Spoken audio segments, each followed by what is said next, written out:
Welcome to the EGC Edge Marketing Podcast, where we provide you with the latest digital marketing news, performance marketing tips, and creative problem-solving skills you need to stay resilient in our fast-changing world of marketing. Listen each week and learn how to get the edge over your competition and grow.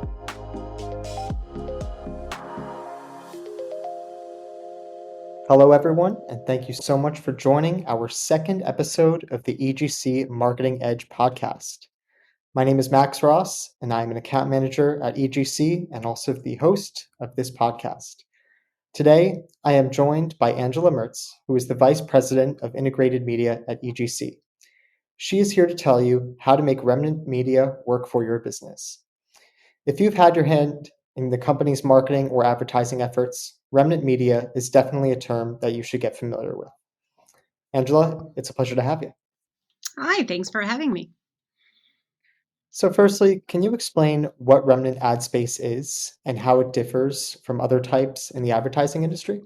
Remnant ad space is essentially just unsold inventory, and it could come in the form of just advertising that didn't sell at its normal higher rate, or perhaps there were cancellations from other advertisers. But either way, it's inventory that is now suddenly available that the media and publishers had no idea they were going to have.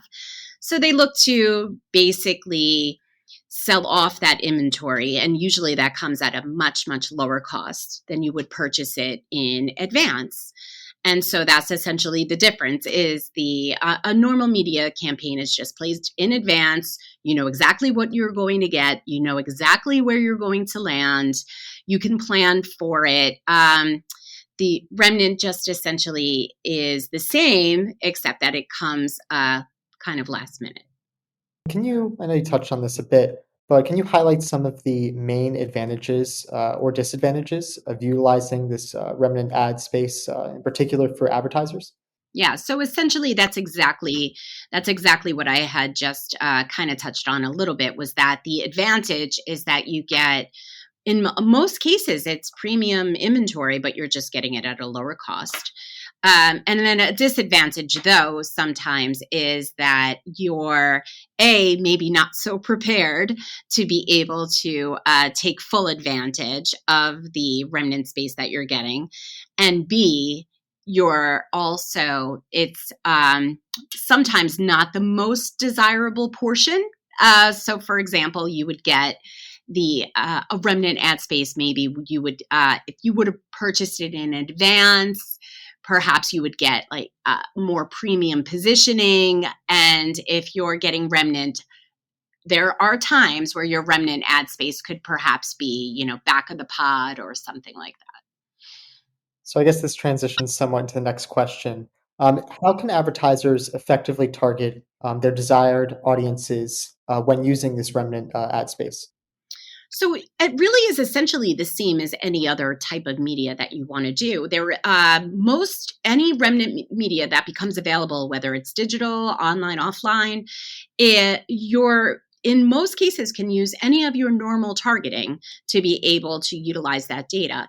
And you would basically not take advantage of remnant that comes available if it doesn't really fit within the profile or your client's goals or objectives. So it really is not a factor that is needing to be concerned from a brand, because it's totally fine. We can use no matter what, you can use the inventory if it works for you, or, you could just pass. You don't have to take advantage of the remnant opportunity if it's not right.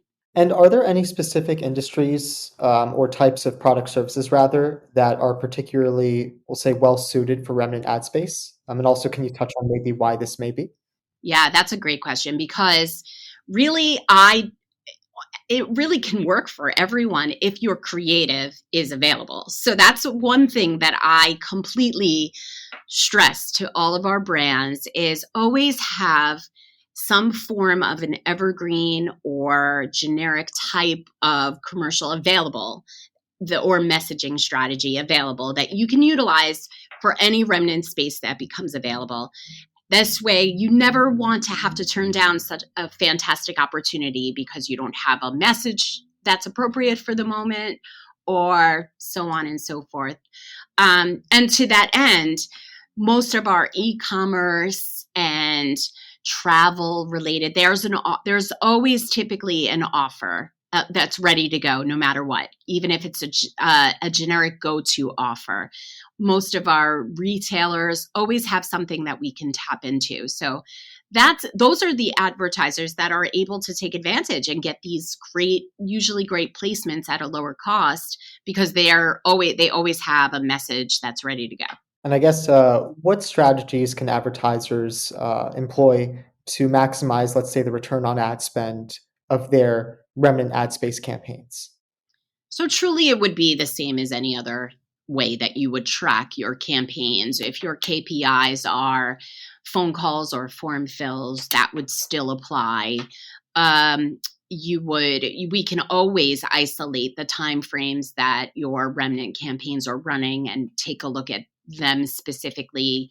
We can always utilize certain dedicated phone numbers or URL strategies. Any of that can always happen. So it's not that different really than any other way that you would sort of manage your campaigns. But I would always recommend that there is a layer of paid search that happens anytime that you're running any advertising, whether it's remnant space or not, because those paid search strategies really do see benefits from any type of influx into the media, whether it's remnant or if it's a planned space. So my recommendation overall is to always make sure that you have a paid search campaign running with any type of media that you put into the market.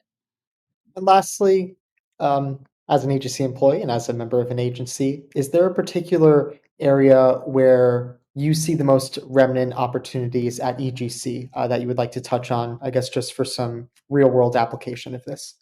Absolutely. So there's several, but the one that comes across my desk often is through television.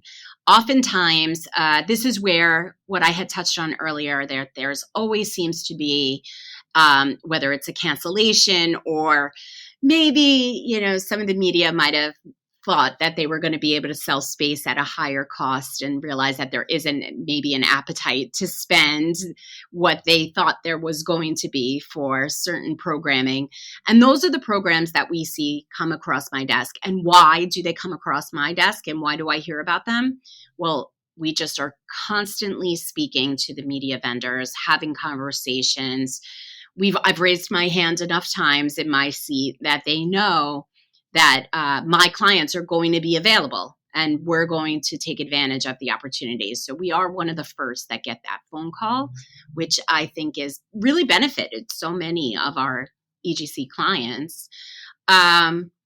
Also, another layer to that, I would say, would be the fact that we're always keeping up on trends and watching what's going on TV. And again, we raise our hands to our media partners and let them know, I think we would want to see some opportunities in these programs and so on.